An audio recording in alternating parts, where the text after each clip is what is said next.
কল্পনা করো এমন একটা পৃথিবী যেখানে কিছু মানুষ বেঁচে আছে আর বাকি সব মানুষ মারা গেছে কোনো একটা কারণে। ধ্বংস হয়ে যাওয়া এই পৃথিবীতে গাছপালা প্রায় নেই বললেই চলে। পৃথিবীতে যতটুকু জল ছিল সম্পূর্ণ জল গায়েব হয়ে গেছে, আর যেটুকু জল বাকি আছে সেই জলের জন্য মানুষ কুকুরের মতো এভাবে লড়াই করে। এমনকি কিছু মানুষ বাঁচার জন্য অন্য মানুষের দেহ থেকে এইভাবে রক্ত নিয়ে বাঁচতে হচ্ছে তাদের। কথায় বলে মানুষ পশুর থেকেও যদি হিংস্র হয়ে ওঠে তাহলে সেটার ফলাফল অনেক ভয়ানক হয়। কতটা ভয়ানক হয় এই ভিডিও দেখে বুঝতে পারবে যে মানুষ কতটা নিচে নামতে পারে, এবং তারপর মুভিতে যা যা দেখায় শরীর শিউরে উঠবে। এমন একটা মুভি যেটা 6টা অস্কার পুরস্কার জিতে নিয়েছিল, IMDb-তে 8.1 রেটিং পাওয়া একটা সেরা মাস্টারপিস মুভি। হ্যালো, তোমরা দেখছো এক্সপ্লেইন টিভি বাংলা। আজকের movie Mad Max Fury Road. Movie শুরু হয়, দেখানো হয় একটা শুকিয়ে যাওয়া মরুভূমির মতো জায়গা।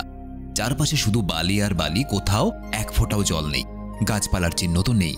দেখে বোঝাই যায় পৃথিবীতে কিছু তো একটা ভয়ঙ্কর, অতি ভয়ঙ্কর বিপর্যয় ঘটে গেছে, যার ফলে পৃথিবী আজ এই অবস্থায় এসে দাঁড়িয়েছে। মানব সভ্যতা বলতে গেলে প্রায় ধ্বংস হয়ে গেছে।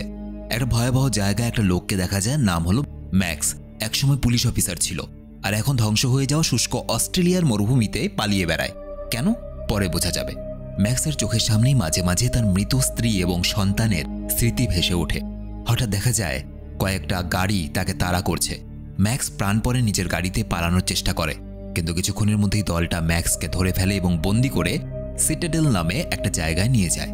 এই পুরো দলটা এবং এই জায়গাটার মালিক হলো ইমর্টন জো। জো সব মানুষকে নিজের দাসের মতো করে রাখে। ইমর্টন জো এবং তার লোকেরা এক ধরনের রোগে ভুগছিল, যার কারণে তাদের সবসময় রক্তের প্রয়োজন ছিল। জো অসুস্থ হওয়ার কারণে পুরো দানবের মতো দেখতে হয়ে গেছিল। দেখে মনেই হতো না একটা সাধারণ মানুষ। নিঃশ্বাস নিতে অক্সিজেন মাস্কও ব্যবহার করত। অবশ্য এই কারণে তার লোকেরা যখন ম্যাক্সকে বন্দি করে আনে তখন তাকে রক্তদাতা নাম দেওয়া হয়, কারণ তার ব্লাড গ্রুপ ও নেগেটিভ, রেয়ার ধরনের ব্লাড গ্রুপ। আর হ্যাঁ, আমারও ব্লাড গ্রুপ ও নেগেটিভ। তো যাই হোক, জোয়ের একটা বিশাল সৈন্যদল ছিল এবং জোয়ের এলাকায় সাধারণ মানুষেরা খুব কষ্টের সঙ্গে জীবন কাটাত। তাদের জল এবং খাবার সবকিছু ছিল জোয়ের হাতে। সে মাঝে মাঝেই পাম্পের সাহায্যে কিছুটা জল এভাবে ছড়িয়ে দিত, যেন ভিক্ষে দিচ্ছে, এবং কিছুক্ষণ পরেই বন্ধ করে দিত।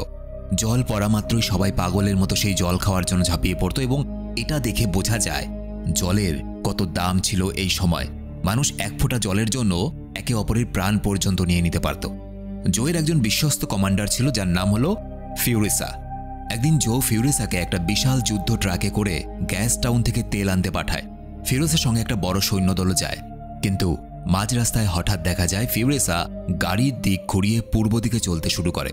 সৈন্যরা অবাক হয়ে যায়, কিন্তু তারা চুপচাপ কমান্ডারের আদেশ মেনে চলে। জো জানতে পেরে যায় এবং ছুটে নিজের একটা বন্দি ঘরে গিয়ে দেখে তার 5 জন স্ত্রী দুর্গ থেকে নিখোঁজ। হ্যাঁ, জোয়ের 5টা বউ ছিল। বোঝো ব্যাপারে, একজন 5টা নিয়ে ঘুরে বেড়াচ্ছে আর এদিকে আমি একটা পাই না। তো যাই হোক, আসলে সে 5 জন মহিলাকে শুধু বিয়ে করেছিল সন্তান জন্ম দেওয়ার জন্য। জো বুঝতে পারে ফিউরিসা তার 5টা বউকে নিয়ে পালিয়ে গেছে। সে প্রচণ্ড ক্ষেপে ওঠে এবং তার বিশাল বাহিনী নিয়ে ফিউরিসার পেছনে ধাওয়া করে। জোয়ের সৈন্যরা তার জন্য প্রাণ দিতেও রাজি ছিল। তাদের মধ্যে একজনের নাম নুক্স। সে নিজেও অসুস্থ ছিল, তাই সে ম্যাক্সকে বন্দি রেখে তার শরীর থেকে নিজের শরীরে রক্ত নিত। নুক্স মনে করে যদি সে জোয়ের 5 জন স্ত্রীকে ফিরিয়ে আনতে পারে তাহলে জো তাকে বীর হিসাবে মর্যাদা দেবে। নুক্স একটা গাড়ির সামনে ম্যাক্সকে বেঁধে পাইপের সাহায্যে নিজের শরীরে রক্ত নিতে থাকে, এবং এরপর নুক্স এবং তার বাকি সৈন্যরা বিশাল গতিতে ফিউরিসার ট্রাকের পেছনে ছুটতে শুরু করে। ম্যাক্সের মুখে কিন্তু একটা লোহার মুখোশ পরানো ছিল, আর সে নিজেকে ছাড়ানোর আপ্রাণ চেষ্টা করছিল। ওদিকে নুক্স কোনো রকমে ফিউরিসার কাছে পৌঁছায়, কিন্তু ফিউরিসা বুদ্ধি করে বেশিরভাগ গাড়িগুলোকে সরিয়ে দেয়। এরপর ফিউরিসা গাড়ি চালিয়ে একটা বিশাল মরু ঝড় বা বালি ঝড়ের মধ্যে ঢুকে পড়ে। এই ভয়ঙ্কর ঘূর্ণিঝড়ে কেউ কাউকে খুঁজে পায় না এবং জোয়ের অনেক সৈন্য মারা যায়। ম্যাক্সের বাঁধনও খুলে যায়, কিন্তু তার হাত নুক্সের সঙ্গে শেকল দিয়ে বাঁধা ছিল। নুক্স হাল ছাড়ে না এবং নিজেকে বোম মেরে আত্মহত্যা করার সিদ্ধান্ত নেয়। এবার প্রশ্ন হলো, নুক্স নিজেকে বোমা মেরে কেন ওড়াতে চেয়েছিল? ফিউরিসার গাড়ি সম্পূর্ণ নষ্ট হয়ে যায়। ঠিক তখন নুক্সের গাড়ি ফিউরিসার ট্রাকের সঙ্গে সজোরে ধাক্কা মারে এবং চুরমার হয়ে যায়। বালিঝড় থামার পর ম্যাক্সের জ্ঞান ফেরে। সে চোখ খুলে দেখে সে এখনও অজ্ঞান হওয়া নুক্সের সঙ্গে শেকল দিয়ে বাঁধা আছে। ম্যাক্স তাকে নিয়ে হাঁটতে হাঁটতে ফিউরিসার ট্রাকের পেছনে যায়, আর সেখানে দেখে ফিউরিসার সঙ্গে আরও 5 জন সুন্দরী মহিলা আছে। তারা হলো আংহারাট, টোস্ট, ক্যাপেবল, চেডিও আর ড্র্যাগ। আংহারাট এবং ড্যাগের গর্ভে জোয়ের বাচ্চা ছিল। ম্যাক্স তাদেরকে বন্দুক দেখিয়ে প্রথমে কিছুটা জল খায় এবং তারপর হাতের শেকলটা খুলে দিতে বলে। দূর থেকে ফিউরিয়াসা দেখে জো আরও সৈন্য নিয়ে আসছে, মানে সিটাডেলের সব সহযোগী এখন জোয়ের পাশে। তখনই ফিউরিয়াসা এবং ম্যাক্সের মধ্যে মারামারি শুরু হয়, কারণ ম্যাক্স নিজের মতো করে পালাতে চাইছিল আর অন্যদিকে জোয়ের পুরো দল তাদের দিকে ছুটে আসছিল। হঠাৎই নুক্স জেগে ওঠে এবং সে ফিউরিয়াসাকে মারতে শুরু করে। নিউক্স ফিউরিয়াসাকে হারাতে গিয়ে নিজেই ম্যাক্সের সঙ্গে বাঁধা শেকলটা ভেঙে ফেলে। ম্যাক্স ফিউরিয়াসার ট্রাক চালিয়ে একা পালাতে চায়, কিন্তু গাড়িটা বন্ধ হয়ে যায়, কারণ ফিউরিয়াসা তাতে কিল সুইচ লাগিয়ে রেখেছিল। কিল সুইচ ছিল এমন একটা ব্যবস্থা বা এমন একটা টেকনোলজি যেটা শুধু ফিউরিয়াসা চাইলেই গাড়ি চলবে, ফিউরিয়াসা না চাইলে গাড়ি চলবে না। শেষ পর্যন্ত ম্যাক্স ফিউরিয়াসাকে গাড়িতে উঠতে দেয়, কিন্তু প্রথমে সে জোয়ের বউদেরকে নিতে চায় না, কারণ জো তার বউদেরকে খুঁজতেই তাদের পেছনে ধাওয়া করেছে। ফিউরিয়াসা বুঝিয়ে বলে, জোয়ের বউ তাদের সঙ্গে আছে কারণ আমি ওদেরকে নিয়ে যাচ্ছি দ্য গ্রিন প্যালেস নামে একটা নিরাপদ জায়গায়, যেখানে তারা শান্তিতে বাঁচতে পারবে। কারণ দ্য গ্রিন প্যালেস নামে এমন একটা জায়গা আছে যেখানে মানুষ স্বাভাবিকভাবে এখনও পৃথিবীর এই অবস্থাতেও ভালো করে বাঁচতে পারছে। শেষ পর্যন্ত সবাই মিলে ফিউরিয়াসার ট্রাকে উঠে পড়ে এবং গ্রিন প্যালেসের উদ্দেশ্যে যাত্রা করে। আর ঠিক সেই সময় নিউক্স চুপি চুপি লুকিয়ে ট্রাকের ভেতরে ঢুকে পড়ে। এরপর দেখা যায় ফিউরিয়াসা একটা বড় গিরিখাতের সামনে এসে পৌঁছায়, যেখানে একটা হিংস্র বাইকারদের দল অপেক্ষা করছিল। ফিউরিয়াসা ওদের সঙ্গে আগেই চুক্তি করে রেখেছিল যে তোমরা যদি আমাদেরকে এই রাস্তা দিয়ে যেতে দাও তাহলে তোমাদেরকে গ্যাস দেব। আগেই বলেছি ওই সময় গ্যাস অর্থাৎ জ্বালানি এবং জলের প্রচণ্ড অভাব ছিল, কিন্তু সেই বাইকারের দলটা ফিউরিয়াসাকে একা আসতে অনুমতি দিয়েছিল, সাথে আর কাউকে না। ঠিক তখনই দেখা যায় পেছন থেকে জো আর তার বাহিনী দ্রুত এগিয়ে আসছে। এই দেখে ফিউরিয়াসা গাড়ি নিয়ে পালাতে শুরু করে। তার পেছনে বাইকাররা একটা উঁচু বালির মতো জায়গায় মানে গিরিখাতে বোমা ফাটিয়ে উড়িয়ে দেয়, যাতে জোয়ের দল সেখানে আটকে পড়ে। ফিউরিয়াসা এবং তার দল মরুভূমির ভেতর দিয়ে পালাতে থাকে, কিন্তু এবারও বাইকাররা তাদের পেছনে ধাওয়া করে, কারণ তাদের সঙ্গে চুক্তি ছিল ফিউরিয়াসা একা আসবে। ফিউরিয়াসা কোনোরকমভাবে তাদেরকে সামলে নেয়, কিন্তু দেখা যায় জো এবং তার দল বাইকারদের বোম বিস্ফোরণ করা সত্ত্বেও সেই জায়গাটা কোনো রকমে পার করে চলে এসেছে। এই সুযোগে নিউক্স চেষ্টা করে জোকে খুশি করার জন্য এবং জো তাকে আশা দেয়, তুমি যদি ওদেরকে ধরতে পারো তাহলে তোমাকে বীরের সম্মান দেওয়া হবে। কিন্তু দুর্ভাগ্যবশত আক্রমণের সময় নিউক্সের হাত থেকে বন্দুক পড়ে যায়। জো প্রচণ্ড রেগে যায়। দেখা যায় জো এবং তার দল সোজা ফিউরিয়াসাকে গুলি করে মারার চেষ্টা করে। ঠিক তখন অ্যাঙ্গারাট নিজের শরীরকে গাড়ি থেকে বের করে ঢালের মতো দাঁড়িয়ে থাকে, কারণ সে জানত জো নিজের স্ত্রীর উপর কখনোই গুলি চালাবে না, কারণ তার পেটে জোয়ের বাচ্চা আছে। জো গুলিও চালায় না। কিছুক্ষণ পর অ্যাঙ্গারাট যখন ট্রাকের উপরে ওঠার চেষ্টা করে, হঠাৎই সে নিচে পড়ে যায় এবং জোয়ের গাড়ির চাকার নিচে এসে মারা যায়। এটা দেখে ম্যাক্স, ফিউরিয়াসা এবং বাকি স্ত্রীরা প্রচণ্ড দুঃখী হয়ে পড়ে। ফিউরিয়াসা চুপচাপ মন শক্ত করে এগিয়ে যেতে থাকে। অন্যদিকে দেখা যায় জো তার মৃত স্ত্রীকে কোলে নিয়ে আছে এবং প্রচণ্ড রেগে আছে। ফিউরিয়াসা জোয়ের দলকে ছাড়িয়ে অনেকটাই এগিয়ে যায়। এই সময় ফিউরিয়াসা ম্যাক্সকে বলে, একসময় তার একটা সুন্দর জায়গায় বাড়ি ছিল, জায়গাটার নাম ছিল গ্রিন প্যালেস। ছেলেবেলা সে সেখানেই থাকতো। একদিন কিছু লোক এসে তাকে জোর করে সেখান থেকে নিয়ে গেছিল। তারপর থেকেই সে বন্দি জীবন কাটাচ্ছিল, আর এখন সে আবার সেই সবুজ শান্ত জায়গায় ফিরতে চায়। অন্যদিকে দেখা যায় ফিউরিয়াসার গাড়ির ভেতরে নুক্স মন খারাপ করে শুয়ে আছে, কারণ সে মনে করে তার ভুলের কারণে জো তাকে আর কখনোই বীরের মর্যাদা দেবে না। ওদিকে জোয়ের আরেকজন স্ত্রী, যার নাম ক্যাপেবল, তার পাশে এসে বসে, তাকে শান্ত করে। নিউক্স যেন প্রথম সত্যিকারের ভালোবাসা অনুভব করছিল। তারপর থেকে নিউক্স সিদ্ধান্ত নেয় সে আর জোয়ের দলে নেই। সে ফিউরিয়াসারদের পালাতে সাহায্য করবে এবং তাদের সাথে দ্য গ্রিন প্যালেসে গিয়ে পৌঁছাবে, কারণ বাকি জীবনটা সেও শান্তি মতো কাটাতে চায়। এরপর ধীরে ধীরে রাত হয়ে আসে। হঠাৎ তাদের ট্রাকটা একটা বড় কাদা পিচ্ছিল জায়গায় আটকে যায়। বেশ কিছুটা দূরে জোদেরও ট্রাকটা কাদায় ফেসে গেছিল। সেখানে একজন গাড়িতে বসে মৃত অ্যাঙ্গারাডের পেট কেটে বাচ্চাটাকে বের করে আনে, কিন্তু দুঃখের বিষয় হলো বাচ্চাটাও মৃত ছিল। মৃত বাচ্চার খবর শুনে জো এবং তার বড় ছেলে রিকটাস দুঃখী হয়ে পড়ে। ঠিক এই সময় জোয়ের এক বিশ্বস্ত অনুগামী ফিউরিয়াসাকে মারার জন্য নিজের গাড়ি নিয়ে একাই এগিয়ে পড়ে এবং হঠাৎ চারপাশে গুলি ছুড়তে শুরু করে। সে একবার ভাবেও না যে তার গুলিতে জোয়ের স্ত্রীরাও আঘাত পেতে পারে। ফিউরিয়াসা অন্ধকারেই নিখুঁত নিশানায় দূর থেকে লোকটার চোখে গুলি করে দেয়। ফলে লোকটা চারদিকে কিছু দেখতে পায় না, কিন্তু লোকটাও হাল ছাড়ে না। সে নিজের চোখ ছাড়াই চারদিকে পাগলের মতো গুলি করতে শুরু করে। অন্যদিকে নিউক্স ট্রাকটাকে গাছের সাথে বেঁধে কোনোভাবে কাদা থেকে বের করা শুকনো জায়গায় নিয়ে আসে। এরপর ম্যাক্স তাদেরকে অপেক্ষা করতে বলে এবং সেই লোকটাকে মারতে চলে যায়, যে কিনা একটানা গুলি করেই যাচ্ছিল। কিছুক্ষণ পর গুলির আওয়াজ বন্ধ হয়ে যায়। ম্যাক্স সেই লোকটাকে মেরে ফেলেছে। সে মুখে রক্তের দাগ এবং একগাদা বন্দুক আর গুলি নিয়ে ফিউরিয়াসাদের কাছে ফিরে আসে, আবার যাত্রা শুরু করে। একসময় সকাল হয়ে যায় এবং তাদের ট্রাকটা একটা টাওয়ারের সামনে এসে দাঁড়ায়, যেখানে একটা মহিলা নগ্ন হয়ে চিৎকার করছিল সাহায্যের জন্য। ম্যাক্সের কিছুটা সন্দেহ হয়, হতেই পারে যে মহিলাটা ফাঁদে ফেলতে চাইছে, এটা কোনো ফাঁদ হতে পারে শত্রুদের।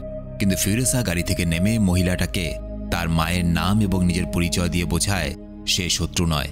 মহিলাটা শান্ত হয় এবং নিচে নেমে আসে। এরপর দেখা যায় এক অদ্ভুত দৃশ্য। ধীরে ধীরে বাইকে করে অনেকগুলো বয়স্ক মহিলা বেরিয়ে আসে, যাদেরকে ভুলভালেনি বলে ডাকা হয়। তারা এত সুন্দর গর্ভবতী মহিলাদের দেখে অবাক হয়ে যায়। ফিরোজা তখন বলে, এই গর্ভবতী মহিলাদের দ্য গ্রিন প্যালেসে নিয়ে যেতে চাইছি আমরা। তখন ভুভালিনীদের মধ্যে একজন মহিলা, যার কাছে অনেক ধরনের গাছের চারা ছিল, সে ফিরোজাকে জানায় ওরা যে কাদায় ভরা জায়গাটা পার হয়ে এসেছিল সেটাই নাকি আগে ছিল দ্য গ্রিন প্লেস। অর্থাৎ তারা যে গ্রিন প্লেস জায়গাটাকে খুঁজে যাচ্ছিল সেটাই ছিল ওই জায়গাটা। কিন্তু এখন সেই জায়গাটা নষ্ট হয়ে গেছে, মাটি বিষাক্ত হয়ে গেছে এবং গাছপালা কিছুই নেই। এই কথাটা শুনে ফিরোজা প্রচণ্ড ভেঙে পড়ে, কারণ মনের মধ্যে তো একটাই আশা ছিল, দ্য গ্রিন প্লেস। কারণ পৃথিবীর বাকি সব কিছু ধ্বংস হয়ে গেছে, নষ্ট হয়ে গেছে। এই একটা জায়গায় ছিল যেখানে তারা শান্তিতে বসবাস করতে পারত। এরপর ভুভালিনীরা বলে তারা সবাই মিলে একটা ফাঁকা লবণ ঢাকা মরুভূমির দিকে চলে যাবে, যেখানে তারা নিজেদের জন্য নতুন বাসস্থান খুঁজবে। কিন্তু সেখানে যেতে প্রায় 160 দিন সময় লেগে যেতে পারে। ফিরোজা ম্যাক্সকেও তাদের সঙ্গে আসতে বলে, কিন্তু ম্যাক্স মানা করে দেয়। পরের দিন দেখা যায় ম্যাক্সের হঠাৎ করে তার মৃত স্ত্রী আর সন্তানের কথা মনে পড়ে। সে একটা গুরুত্বপূর্ণ সিদ্ধান্ত নেয়। সে তাড়াতাড়ি করে ভুভালিনী এবং ফিরোজাকে বোঝায় তাদের এখনই সিটাডেলে ফিরে যাওয়া উচিত, কারণ জো এখন বাইরে আর সিটাডেলে কোনো পাহারা নেই। সুতরাং এটাই সেরা সময় সিটাডেল দখল করার, এবং ওখানে গেলেই তারা জল, খাবার, গাছপালা সব কিছুর ওপরে তাদের কন্ট্রোল করতে পারবে। এরপর দেখা যায় ম্যাক্স, ফিরোজা আর বাকি সবাই সেই বড় ট্রাকটা নিয়ে আবার সিটাডেলের দিকে ফিরতে শুরু করে। ওরা পরিষ্কার বুঝে গেছে যে সিটাডেলে ফিরে যাওয়াই জোকে হারানো সবথেকে বড় অস্ত্র। কিন্তু তাদেরকে দূর থেকে জো টেলিস্কোপ দিয়ে দেখে ফেলে আর বুঝে যায় ওরা সিটাডেলে ফিরছে। জো তাড়াতাড়ি তার পুরো সৈন্যদলের সঙ্গে তাদেরকে আবার ধাওয়া করে। পথে ভুভালিনী দলের সাহসী বয়স্ক মহিলারা লড়াইয়ে সাহায্য করে। একজন মহিলা গাড়ির উপর থেকে জোয়ের সৈন্যদের উপর আক্রমণ করে, কিন্তু তাদের বাইকটা পড়ে যায়। তখন সে তার সঙ্গীকে বাঁচানোর চেষ্টা করে, কিন্তু শেষে একটা গাড়ি তাকে পিষে ফেলে। এরপর একজন সৈন্য ফিরোজার গলায় দড়ি জড়িয়ে দেয়, কিন্তু যখনই ভুভালিনীর এক বৃদ্ধ মহিলা তাকে সাহায্য করতে যায়, তখনই সৈন্যটা তাকে ছুরি মেরে আঘাত করে ফেলে। দৃশ্যটা ভয়ানক ছিল। ওদিকে দেখা যায় আরেকজন সৈন্য হঠাৎ করে জোয়ের স্ত্রী টোস্টকে ধরে তাকে বন্দি করে ফেলে, কিন্তু ম্যাক্স আর ফিরোজা দুজন মিলে জোয়ের সৈন্যদের একে একে মারতে থাকে। হঠাৎ একজন সৈন্য ফিরোজাকে চাকু মেরে দেয় এবং সেই মুহূর্তে বৃদ্ধ মহিলাটা আহত হলেও নিজের শেষ শক্তি দিয়ে ওই সৈন্যটাকে মেরে ফেলে। কিন্তু এই সময় ফিরোজা খুবই দুর্বল হয়ে পড়ে। ম্যাক্স জোয়ের দলের এক গাড়িতে উঠে পড়ে, কিন্তু তখনই জো গুলি চালাতে চায়, আর ঠিক সেই মুহূর্তে ম্যাক্স নিজের সামনে জোয়ের দলের একজন সদস্যকে ঢাল হিসেবে ব্যবহার করে। ফলে গুলিটা তার গায়ে না লেগে ওই লোকটার গায়ে লাগে, আর ম্যাক্সের বদলে ওই লোকটা মারা যায়। এই লড়াই চলতে চলতে তারা গিরিখাতের সামনে এসে পৌঁছায়। ঠিক এই সময় টোস্ট সাহস করে জোয়ের মনোযোগ অন্যদিকে নিয়ে যায়, আর সেই ফাঁকে ফিরোজা গাড়ির চাকার সাথে জোয়ের অক্সিজেন মাস্কটাকে আটকে দেয়। এরপর ফিরোজা চোখে চোখ রেখে বলে, মনে আছে তো আমায়? আর তখনই গাড়ির চাকার ঘর্ষণে জোয়ের মুখটা ছিঁড়ে খুলে বেরিয়ে যায়। জোয়ের সেখানেই মৃত্যু হয়। ম্যাক্স কোনোভাবে তাকে সামলানোর চেষ্টা করে। এরপর ফিরোজাদের ট্রাক, যেটা কিনা নুক্স চালাচ্ছিল, সে ছুটে গিরিখাতের দিকে যায়। জোয়ের বড় ছেলে রিকটাস তখন তাদের পেছনে পড়েছিল। ফিরোজা এবং বাকি মেয়েরা একটা সুরক্ষিত গাড়িতে চেপে বসে, কিন্তু নিউক্স একটা বড় সিদ্ধান্ত নেয়। সেই সবাইকে বিদায় জানায় এবং তারপর নিজে সেই ট্রাকটা নিয়ে গিরিখাতের গায়ে ধাক্কা মারে, যাতে সেই গিরিখাতটা আশেপাশে ভেঙে পড়ে যায় এবং জোয়ের পুরো বাহিনী আটকে যায়। এর ফলে রিকটাস মারা যায় এবং নিউক্স নিজেও আত্মবলিদান দেয়। শেষ পর্যন্ত নিউক্স একজন বীরের মতো কাজ করে, যার কারণে ফিরোজা, ম্যাক্স, টোস্ট, ক্যাপেবল আর বাকি মহিলারা নিরাপদে সিটাডেলে পৌঁছতে পারে। কিন্তু দেখা যায় ফিরোজার ফুসফুস প্রায় কাজ করা বন্ধ করে দিয়েছে। তখন ম্যাক্স তার শরীরে একটা ফুটো করে হাওয়া ঢুকতে সাহায্য করে। ফিরোজা জ্ঞান হারায়, আর ম্যাক্স একটা পাইপের সাহায্যে তাকে রক্ত দিয়ে সুস্থ করার চেষ্টা করে। তারা যখন সিটাডেলের দুর্গে গিয়ে পৌঁছায়, তখন ম্যাক্স সবার সামনে জোয়ের মৃতদেহটা খুলে দেখায়। এটা দেখে সব সাধারণ মানুষেরা খুশিতে জোয়ের মৃতদেহের ওপর ঝাঁপিয়ে পড়ে এবং তার শরীরটাকে ছিঁড়ে টুকরো টুকরো করে দেয়, কারণ এত দিন ধরে জোয়ের বিশাল অত্যাচার সহ্য করেছে তারা। কুকুরের মতো জীবনযাপন করত জোয়ের রাজত্বে। তারা সবাই ফিরোজাকে স্বাগত জানায়। এবার থেকে জলের সরবরাহ খুলে দেওয়া হয়, আর সাধারণ মানুষ ইচ্ছে মতো জল নিতে পারে। শেষে দেখা যায় ফিরোজা আর ম্যাক্স একে অপরকে শেষবারের মতো বিদায় জানায়। ম্যাক্স নিঃশব্দে ভিড়ের মধ্যে মিলিয়ে যায় এবং নিজের পথে চলে যায়, আর এই মুভিটা এখানেই শেষ হয়ে যায়। তো এই ছিল আজকের মুভি ম্যাড ম্যাক্স। ভিডিও কেমন লাগলো অবশ্যই কমেন্টে লিখে জানাবে, আর ভিডিও ভালো লেগে থাকলে শুধুমাত্র একটা লাইক করে বন্ধুদেরকে শেয়ার করে দাও। তোমরা যারা আমার সাথে সরাসরি কথা বলতে চাও, আমার ইনস্টাগ্রাম আর ফেসবুক আইডি ভিডিওর নিচে ডেসক্রিপশনে দেওয়া আছে। দেখা হচ্ছে পরে ভিডিওতে, ততক্ষণ চাই আমি একটু জল টল খেয়ে আসি, কখন শেষ হয়ে যায়।